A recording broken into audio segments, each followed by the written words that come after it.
Hi friends, രൂപേഷാണ്. ഇന്ന് 28-ാം തീയതി ആയല്ലോ. അപ്പോൾ ഇന്ന് രാവിലെ ഒരു സംശയം ചോദിച്ചതാണ്.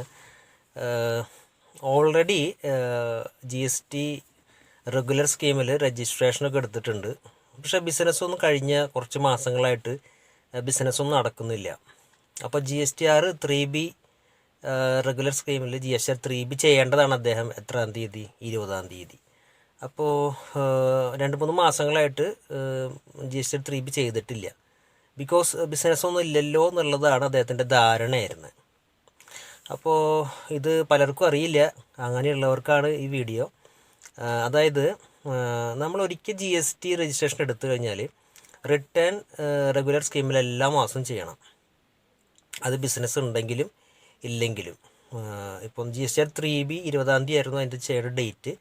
അപ്പോൾ അങ്ങനെ നിൽ റിട്ടേൺ ആണെങ്കിൽ പോലും ചെയ്തില്ല എന്നുണ്ടെങ്കിൽ അതിനൊരു ലേറ്റ് ഫീ വരും. അതായത് പെർ ഡേ 20 രൂപ.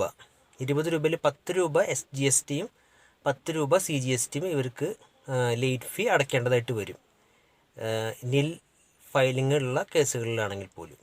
ഇനി ശരിക്കും നമ്മൾക്ക് ടാക്സ് അടയ്ക്കേണ്ടതുണ്ട്, എന്നിട്ടും നമ്മൾ GSTR 3B ഫയൽ ചെയ്യുന്നില്ല എന്നുണ്ടെങ്കിൽ 20 രൂപയ്ക്ക് പകരം ഡെയിലി 25 രൂപ CGST, 25 രൂപ ടോട്ടൽ 50 രൂപ പെർ ഡേ ലേറ്റ് ഫീ അവർക്ക് അടയ്ക്കേണ്ടതായിട്ട് വരും.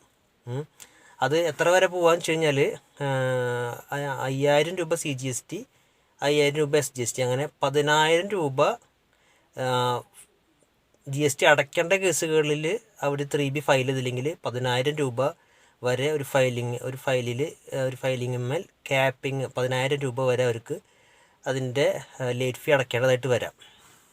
ഇത് കൂടാതെ അവരടയ്ക്കേണ്ട ടാക്സ് ഉണ്ടല്ലോ, കറക്റ്റ് GST അടയ്ക്കേണ്ട എമൗണ്ട്, അതിൻ്റെ 18% പെർ ആനം ഇൻട്രസ്റ്റും കൂട്ടി അടയ്ക്കേണ്ടി വരും അവർക്ക് പിന്നെ സെറ്റിൽ ചെയ്യുമ്പോൾ.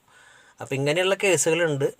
അപ്പം നിങ്ങളത് ആ കൃത്യസമയത്ത് ചെയ്തില്ല എന്നുണ്ടെങ്കിൽ ഇങ്ങനെയുള്ള അഡീഷണൽ ചാർജുകളൊക്കെ അടച്ച് പിന്നീട് സെറ്റിൽ ചെയ്യേണ്ട ഒരവസ്ഥ വരും. അപ്പോൾ അങ്ങനെയുള്ള കാര്യങ്ങൾ നമ്മൾ ശ്രദ്ധിക്കുക. ഇതിനെപ്പറ്റി കൂടുതൽ അറിയാനായിട്ട് ഞങ്ങളുടെ യൂട്യൂബ് ചാനലായിട്ടുള്ള ക്യാപിടാക്സ് ഇന്ത്യ വിസിറ്റ് ചെയ്യുക, സബ്സ്ക്രൈബ് ചെയ്യുക. Thank you.